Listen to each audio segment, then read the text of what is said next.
Y sabes, quiero compartir contigo una palabra que está ardiendo en mi corazón. Quiero compartir contigo una palabra que sé que te va a transformar. Una palabra que sé que cambiará tu manera de pensar, que cambiará tu manera de vivir.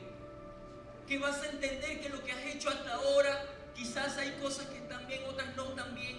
Pero de ahora en adelante no se trata si está bien o no, se trata de cumplir la voluntad de Dios. Se trata de cumplir su perfecta voluntad en esta tierra. Se trata de vivir con un propósito tan claro, con un propósito tan fiel, que tú digas, de ahora en adelante lo que yo vaya a hacer, todo tiene que agradar al Señor. Todas las cosas tienen que ser para su plena voluntad y su pleno deleite. Porque tanto tú como yo fuimos creados para su deleite.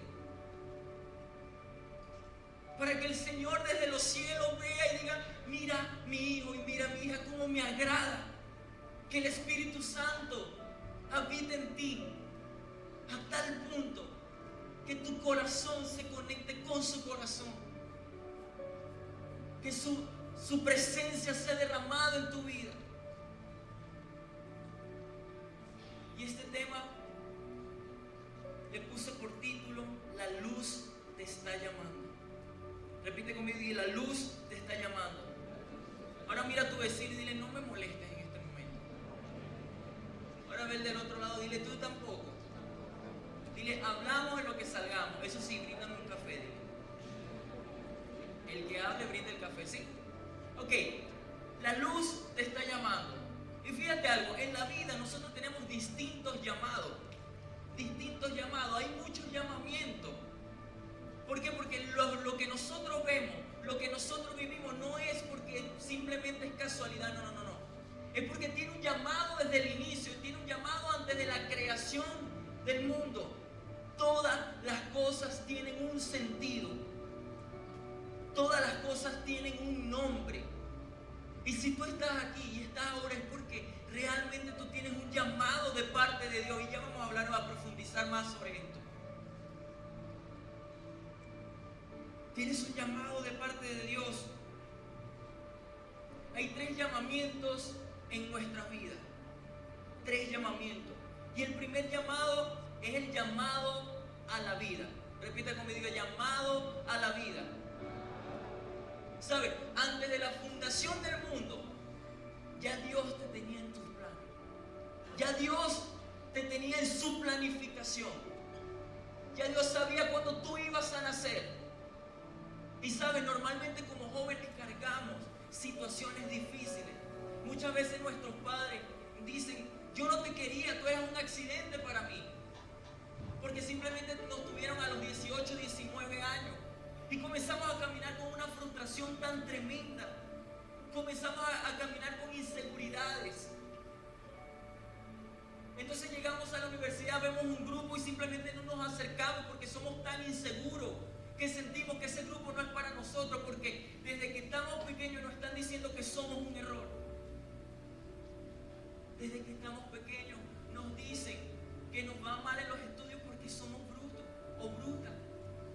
Y comienzan a declarar palabras que van llenando y cargando nuestro corazón. Vamos al ámbito deportivo, nos dicen que son malos. Y entonces lo externo comienza a ser ahora lo interno. Porque en tu casa hubo alguien que creó condiciones de palabra, atmósfera, que comenzaron a torcer tu identidad. Pero te tengo una buena noticia. Y es que el primer llamamiento es el llamado a la vida. Nadie nació por error. Sí, ciertamente fue un error humano, pero no un error de Dios. Ciertamente fue un error, una situación, un descontrol, donde los gustos se llevaron más allá. Pero el hecho de que haya cometido un error humano no significa que tú seas un error. Porque si el llamamiento te llegó a ti, a la vida, es porque Dios así lo decidió. Es porque no eres un accidente, no eres más accidente, tienes identidad e identidad de hijo de Dios. Es porque Él te llamó antes de la fundación del mundo, ya Él te conocía, aun cuando estabas debajo de la higuera. te llamó por tu nombre. Y tu nombre tiene un significado importante.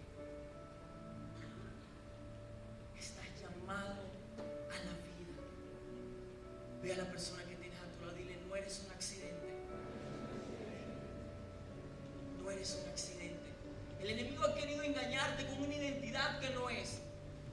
El enemigo ha querido engañarte con una identidad de decirte que eres un error, que eres un fracaso, que eres un indisciplinado o una indisciplinada y que todo lo que hagas te va a salir mal. Pero no, es tiempo de cambiar esa situación. Es tiempo de decirle, no más huérfano, no más identidad perdida, identidad caída. De ahora en adelante tengo una identidad y es en Cristo Jesús. Levanta tus manos al cielo y di, tengo una identidad y es la de Cristo Jesús. Amén. Amén. Con esto vamos al llamamiento número 2. Y es que a todos en cualquier momento nos llega el llamado a la salvación. Todos en cualquier momento nos llega el llamado a la salvación. ¿Y cómo es esto? Todos sabemos que en el inicio el hombre y la mujer pecaron por causa del pecado, entró por causa de la desobediencia, entró el pecado a la tierra y todos fuimos destituidos de la gloria de Dios, todos fuimos apartados de Dios. Se necesitaba un cordero completamente santo que viniera a esta tierra y muriera por ti y por mí. Esa decisión la tomó Cristo Jesús. Él vino acá, murió por ti y murió por mí. Y a todos en cualquier momento nos llega el tiempo y la ocasión del llamado a la salvación. Cuando nosotros nos vamos al día del Pentecostés, que dice que fueron repartidas lenguas como de fuego, y dice que todos los extranjeros que estaban allí se sorprendían porque veían a estos que eran jóvenes judíos y que estos judíos comenzaban a hablar en otros idiomas y ellos comenzaban a entender lo que estaba pasando en ese momento. Es que el evangelio tenía que acelerarse, tenía que llegar a todas las ocasiones, a todas las naciones. Y llegando a todas las naciones, ellos no les iba a dar tiempo de ponerse a aprender lenguas. No le daba tiempo a Pedro sentarse a estudiar inglés porque yo voy a Estados Unidos a predicar. No les daba tiempo. Y el milagro tremendo fue, yo te voy a dar la lengua para que tú lleves mi evangelio, para que el llamado de salvación le llegue a todo el mundo. Entonces el llamado de salvación nos llega a cada uno de nosotros. El Señor te dice, hey, escúchame algo. No es por tus obras, no es por lo que hagas, no es por lo lindo que te veas, no. Es por mi gracia. No es por cuán bonito te veas predicando, no. Es mi gracia. Y mi gracia es suficiente para ti. Y mi gracia es suficiente. Tú no lo merecías. Tú no lo merecías, pero es un regalo que yo te doy. Es un regalo que yo te doy en este día. El llamado a la salvación. A todos y cada uno, antes de partir en esta tierra, en cualquier momento, nos llega el llamado de salvación. Amén. Con esto vamos al llamado número 3. Pero aquí sucede una cosa que nos frustra muchísimo. ¿Cuál es mi llamado? Esto nos frustra demasiado porque yo digo, ¿será que seré de la alabanza? ¿Será que soy predicador? ¿Será que voy a ir a las naciones como evangelista? ¿Será que cuál será mi llamado? Entonces comenzamos a ver jóvenes dentro de la iglesia frustrados porque no conocen su llamado. Y vemos como unos llamados más importantes que otros. Vemos como que el hecho de que yo esté acá predicando, lo vemos como algo wow, porque ese ya a veces es su llamado. Yo quisiera tener ese llamado. El hecho de que uno exponga algo que Dios le ha dado no significa que sea un llamado más importante que otro. Y te voy a decir cuál es el llamado que Dios te hace. Mucho más profundo, mucho más eterno. Y es el llamado a ser luz. Llamado a ser Si es verdad que es bueno que lo hagamos bien en la adoración, que lo hagamos bien donde nos desenvolvamos, pero una cosa el Señor te pide que hagas bien: ser discípulo. Dile a la persona que tienes a tu lado, dile: ser discípulo.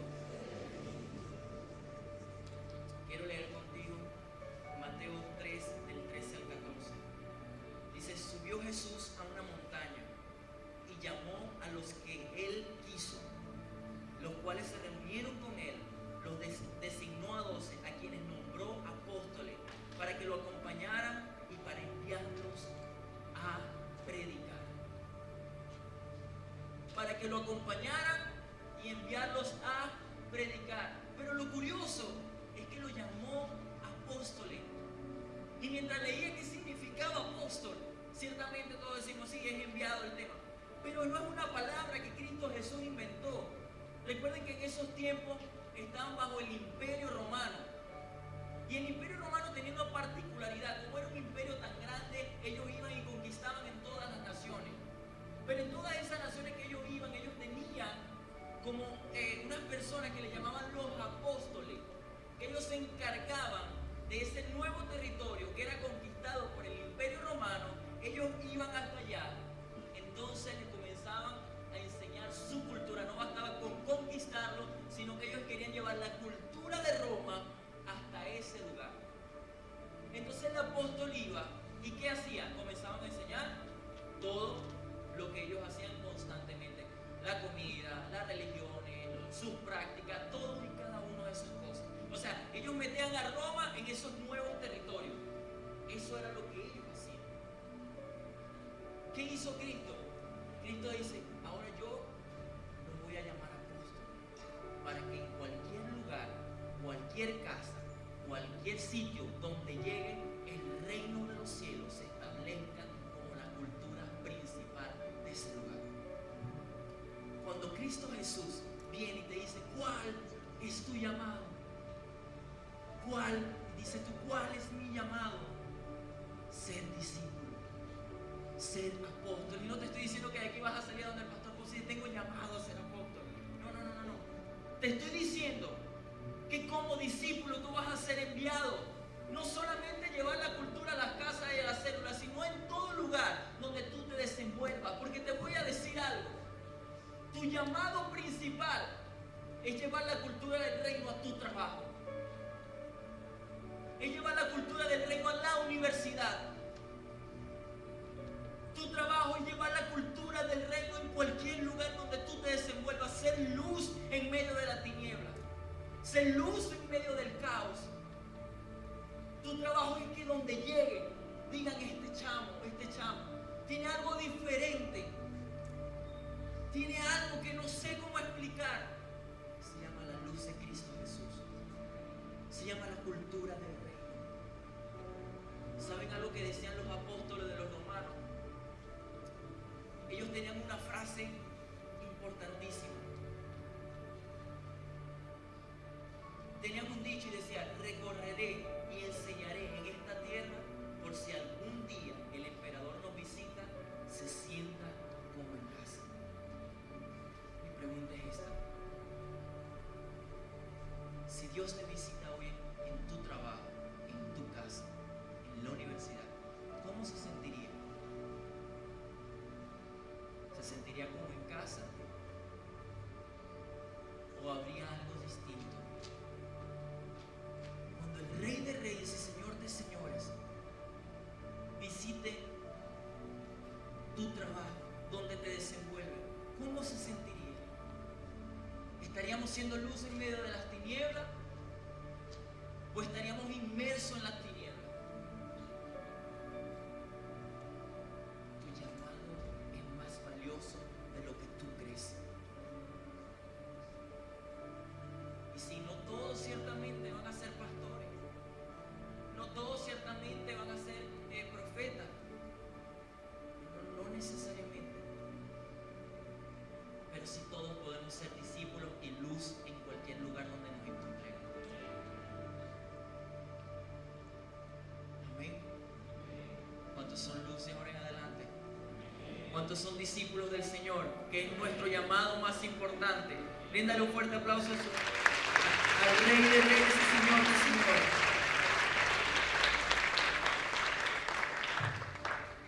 Ahora, hay otra pregunta. ¿Cómo saber cuándo es Dios quien me está llamando? Mira a la persona que tiene a tu lado, dile, ¿cómo saber cuándo es Dios quien me está llamando? Y para esto quiero contarte parte de mi testimonio. Para los que no saben, tenía 11 años, 11 años que no visitaba Barquisimeto. Y quiero contarte, y ya te voy a explicar, ya te voy a poner en contexto por qué. Quiero explicarte un poco acerca de lo que ha sucedido o lo que sucedió con mi vida. Vengo de una familia ciertamente cristiana, pero cristiana un poco fuerte. Donde recuerdo que yo tenía un PlayStation 2 y yo jugaba Mortal Kombat. Y siempre me decían que eso era del diablo. Todo era del diablo. Todo estaba satanizado. Entonces yo quería jugar Play y no podía, porque estaba satanizado. Quería ver Dragon Ball Z y me decían que el Kamehameha decía era Satanás, ven a mí. Entonces era algo que yo no sé cómo. O sea, yo no tenía una vida tan normal. Yo todo tenía era que estar en la iglesia con la Biblia arrodillado, una cosa que no podía ver nada. Aparte de eso, en ese tiempo el YouTube tardaba la vida para ver un video. Entonces tenía una problema. Bueno, hay unos que se dicen que sí. Ustedes me ven así jovencito, pero tengo mi edad. Lo cierto es que a mí no me gustaba ir a la iglesia, te soy sincero, no me gustaba.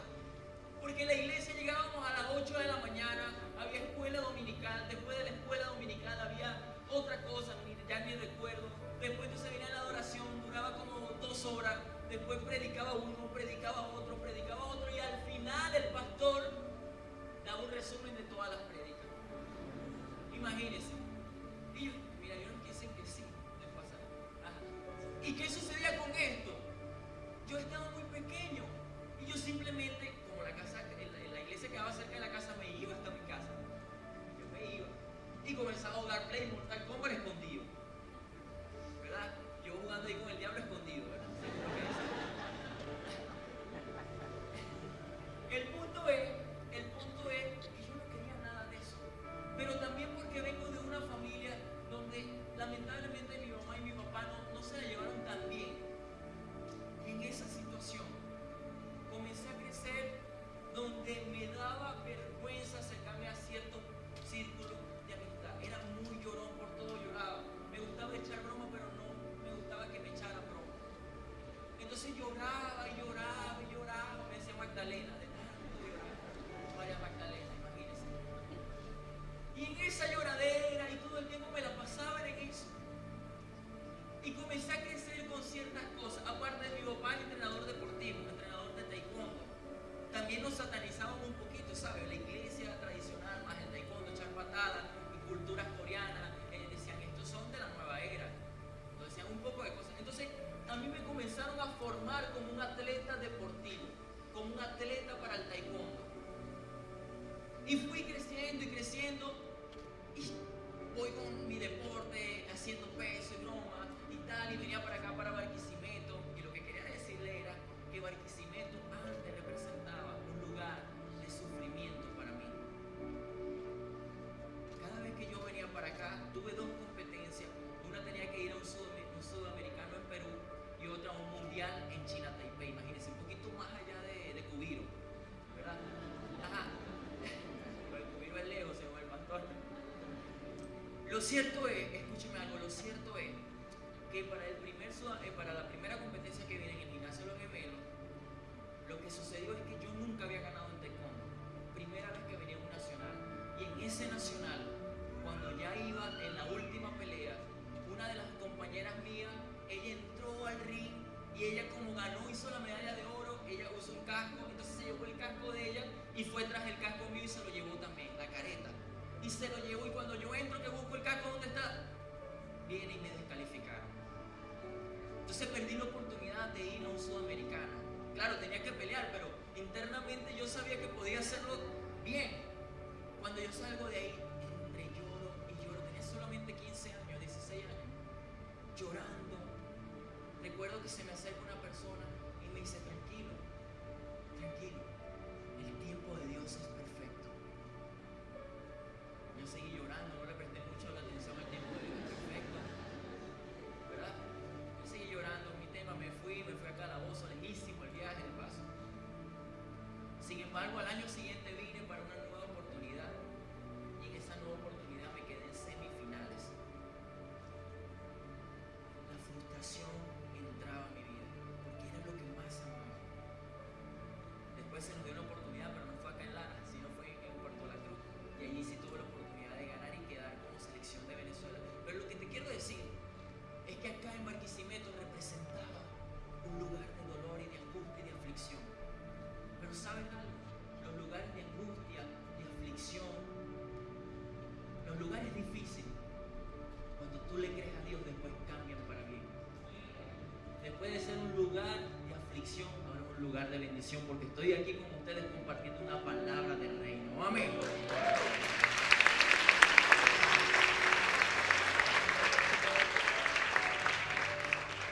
Así que no dudes más del proceso que puedes estar viviendo.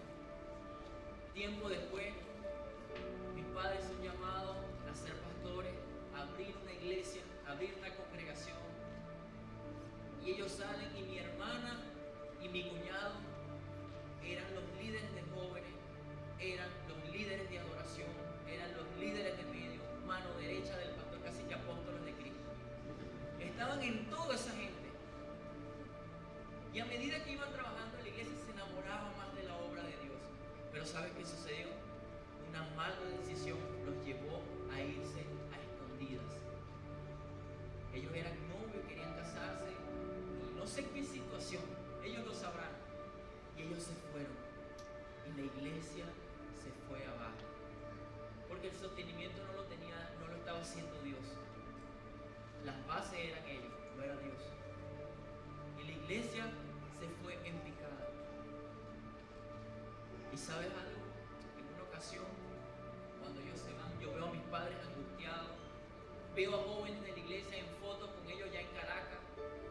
No regresaron más, dejaron unas cartas, unas cosas por debajo de la mesa, por debajo de la puerta. Me voy, no vuelvo más, me cansé. La iglesia la teníamos en la casa, en la parte de atrás. Y mi papá no sé qué le pasó, pero vio en una habitación allá, en la sala, dividía con un tablón, ese era yo. En esa habitación allá olvidado, un jovencito que le gustaba era tirar patadas. Solamente eso. Y ese jovencito en una mañana lo llamó. Y me dice, hijo, ven acá. Y me lleva a la habitación y me dice, mira el televisor. Y yo, ¿qué quieres que vea? La maratónica en enlace, que era como a las 6 de la mañana. Imagínense, yo cargaba unas lagañas y envuelto en sábana, modo indigente. Y entonces me llama y me dice, mira. Y yo, ¿qué veo? Estaba Robert Greene, ¿saben? El de Barack. Cuando usaba el partón por aquí, recogido así de, ven. Me dice, ¿tú te ves ahí? Yo, no. Yo quiero que tú cantes. Yo, ¿para qué? Si yo lo que sé es pelear, yo lo que sé es tirar patadas. Eso sí lo puedo hacer en la iglesia. Está permitido. Hay un ministerio de tirar patadas.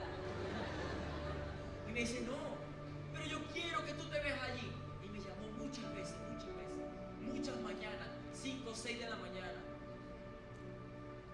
5 o 6 de la mañana. Y empecé a cantar. ¿Y qué?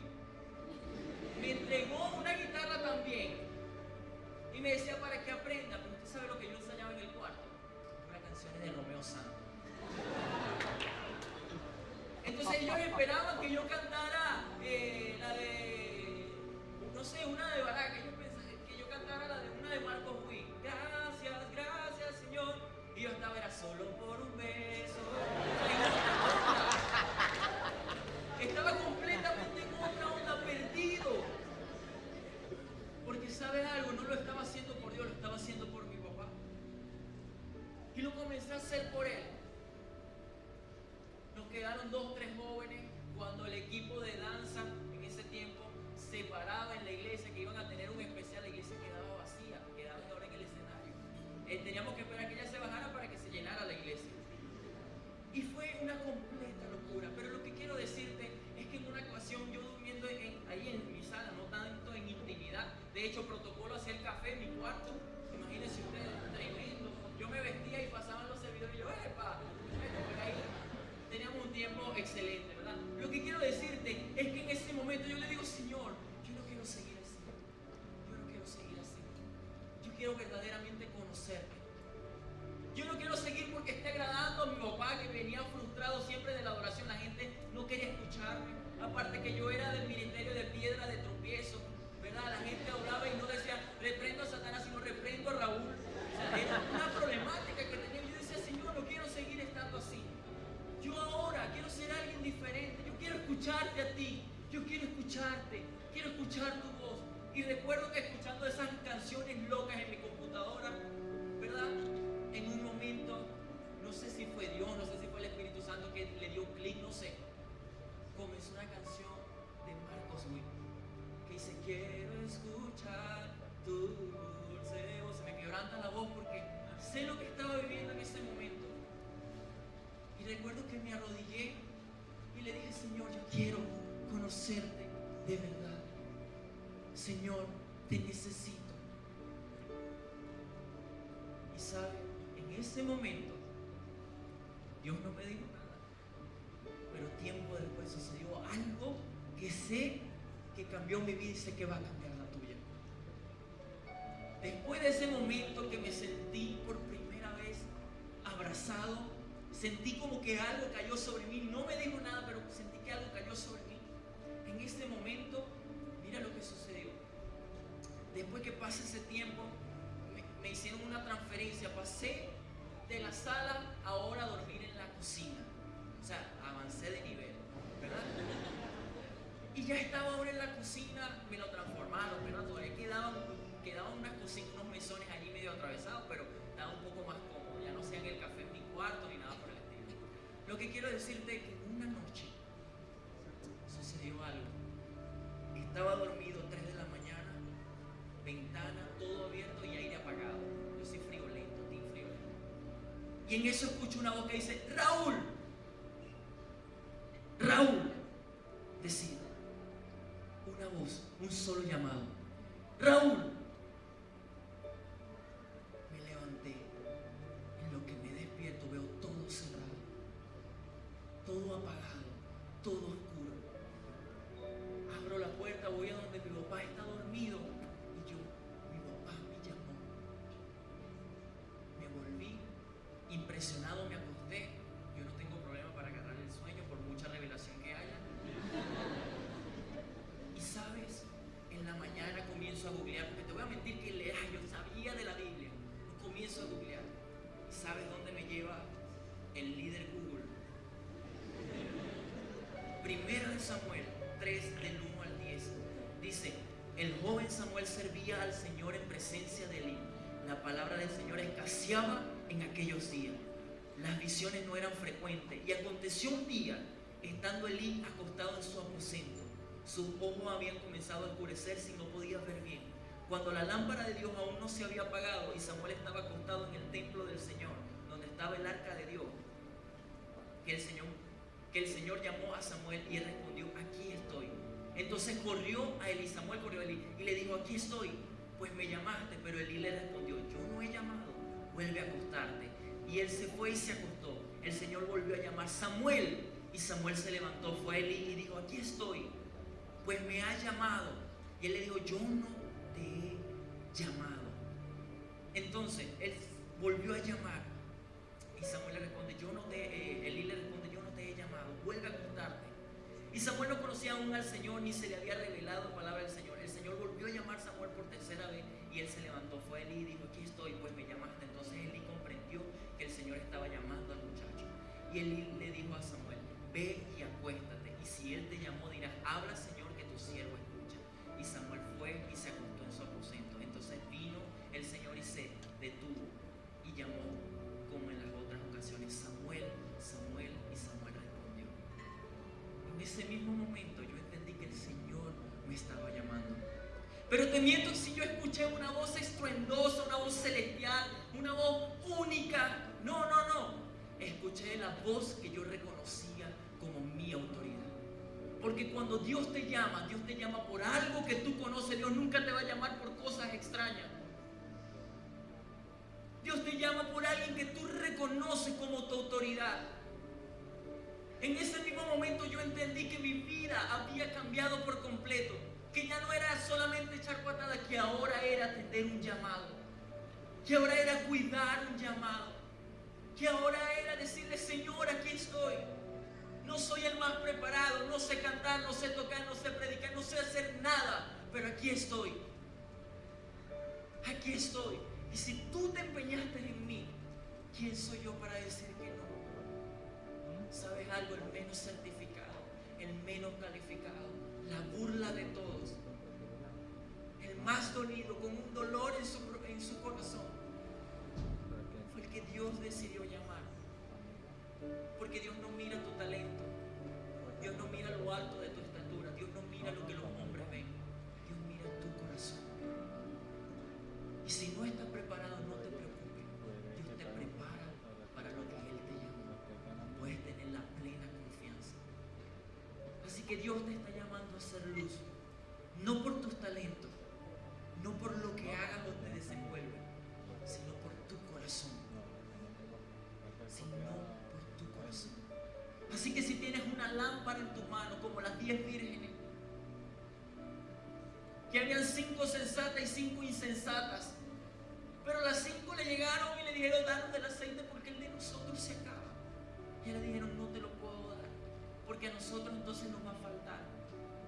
Y no es que sean mezquinos, no es que no querían darle, no. Es que la intimidad que significa el aceite no se transfiere. Yo te puedo transferir conocimiento y otras cosas, pero el aceite es algo que tú formas en la intimidad. Para que tu lámpara esté encendida, tú tienes que tener el aceite de la intimidad. Para que tu lámpara esté encendida, tú tienes que ser cercano al Señor. Tú tienes que ser cercano a su presencia. Su palabra dice: lámpara es a mis pies tu palabra y lumbrera a mi camino. ¿Qué es esto? Es tener la lámpara acá, en el desierto, y cualquier cosa que venía, nos mataban, lo esquivaban con claridad. Cuando tú tienes la palabra de Dios en tu vida, tú caminas con claridad.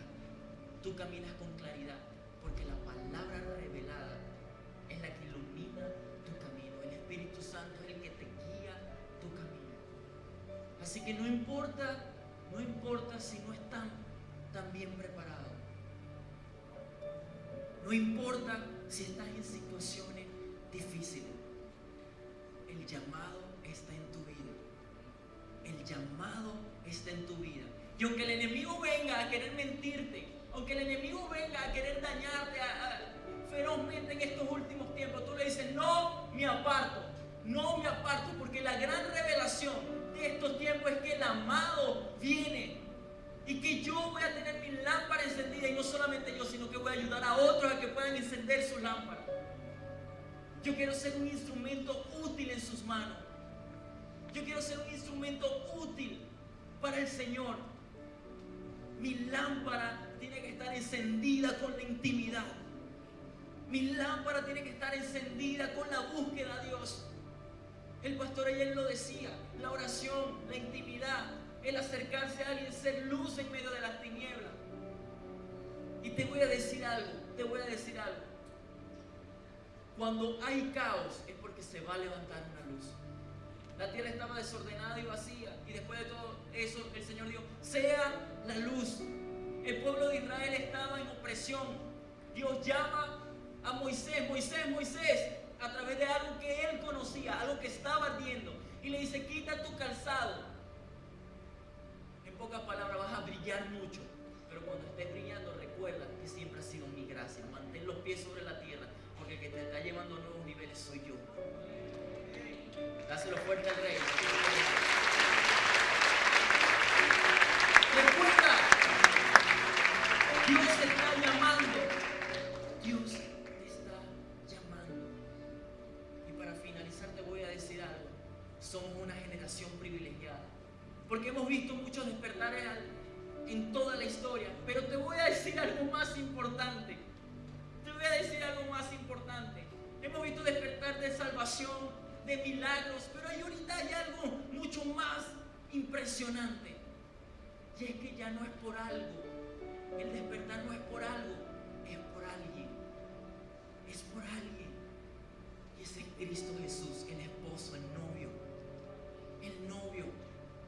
Y tú y yo nos vamos a preparar cuando el día glorioso, que los cielos se abran y todos juntos vamos a decir: allá viene el novio, allá viene el novio. Y tú con tu aceite en tu lámpara, Él te va a decir: yo te conozco, yo te conozco. Tú siempre me buscabas en tu aposento, en tu habitación. Yo te conozco. Bienvenido, bienvenida, mi amado, mi amada. El Señor te conoce. El Señor te conoce. Amén. Así que quiero decirte que el aceite del cielo, que el aceite del Espíritu Santo le caiga hoy sobre tu vida. Y que ese llamado que Dios ha establecido para ti, lo comiences a perfeccionar, lo comiences a fomentar. Da tu primer paso, que Dios se encarga de los demás. Da tu primer paso, que Dios se encarga de los demás. Ponte de pies, por favor.